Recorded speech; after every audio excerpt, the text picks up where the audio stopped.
Hello student, आज हम पढ़ेंगे पाठ 3 जिसका नाम है कुत्ते की वफादारी और जिसके लेखक है लल्लूभाई रबारी। प्रस्तुत कहानी में लेखक ने अपने स्वामी के प्रति जानवर की वफादारी को उजागर किया है। कभी कभी जल्दबाजी में काम करने से पछताने की नौबत आ जाती है। लेखक ने यह बात कुत्ते और बंजारे की इस कहानी के माध्यम से बताई है। उत्तर गुजरात के पाटन जिले में राधनपुर नाम का एक छोटा सा नगर है। वहाँ एक तालाब है जिसके तट पर एक कुत्ते की समाधि है। समाधि और वह भी कुत्ते की। थोड़ा आश्चर्यचकित लगा ना? ये जानकर आश्चर्य होगा ही। उसके पीछे एक सुंदर और हृदय को हिला देने वाली कथा है। चलो हम आज उस कथा को समझते हैं। पुराने ज़माने में व्यापार का सामान लाने ले जाने का काम बंजारे करते थे। एक बंजारा था, वह अपने ऊँटों पर गाँव का माल सामान लादकर शहरों में ले जाता था और बेचता था।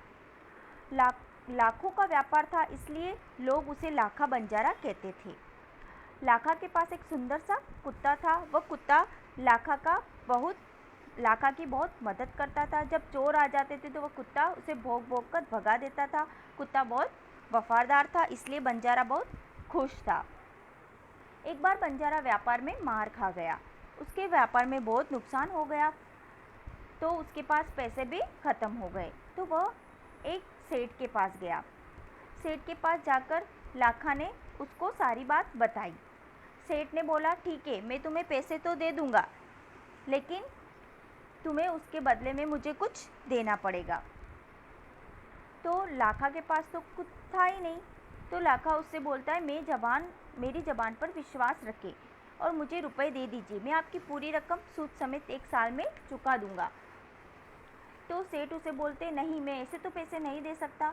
तो इसके लिए वह लाखा से बोलते कि तुम्हारे पास जो कुत्ता है, तुम उसे जमानत के रूप में मुझे दे दो, मैं तुम्हें पैसे दे दूंगा।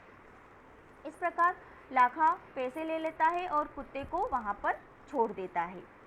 फिर कुछ दिन बीत जाते हैं तो सेठ जी के घर पर चोर आ जाते हैं। ठीक है, तो चोर आ जाते हैं तो कुत्ता वो चोर को भौंक भौंक कर भगा देता है। तो वहाँ से चोरी करके वो चोर तो भाग जाते हैं, लेकिन जो माल होता है उसको आगे ले जाकर वो ज़मीन के नीचे गाड़ देते हैं। तो कुत्ता पीछे पीछे जाता है और कुत्ता ये सब चीज़ें देख लेता है। फिर कुत्ता सेठ जी को वहाँ से लेकर जाता है। उनकी धोती जो पहन रखी होती है सेठ जी ने, वो धोती पकड़कर कुत्ता उस जगह पर ले जाता है जहाँ पर उस सेठ जी का सारा धन छिपाया हुआ होता है। सेठ जी वहाँ पर खोद कर देखते उनको सारा छिपाया हुआ चोरों द्वारा जो चोरी किया हुआ धन था वो वहाँ पर मिल जाता है। सेठ कुत्ते की वफादारी से बहुत खुश हो जाते हैं। वह कुत्ते को छोड़ देते हैं। वह कुत्ते के गले में एक चिट्ठी बांध देते हैं और बोलते हैं कि जाओ, तुम अपने मालिक लाखा बंजारे के पास जाओ, तुम मुक्त हो। कुत्ता बहुत खुश हो जाता है और अपने मालिक से मिलने के लिए जल्दी जल्दी भागने लग जाता है। इधर लाखा व्यापार में बहुत सारा पैसा कमा के वापस रकम लौटाने के लिए सेठ जी के पास आ ही रहा होता है। इतने में वो कुत्ते को देख लेता है।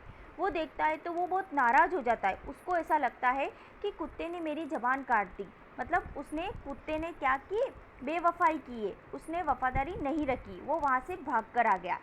अब मैं सेठ को क्या मुँह दिखाऊंगा? तो वह कुत्ते से बिना पूछे बिना कुछ जाने वह कुत्ते पर लाठी मार देता है, जिससे कुत्ता बेहोश होकर नीचे गिर जाता है और कुत्ता मर जाता है। उसके बाद लाखा देखता है कि कुत्ते के गले में एक चिट्ठी है।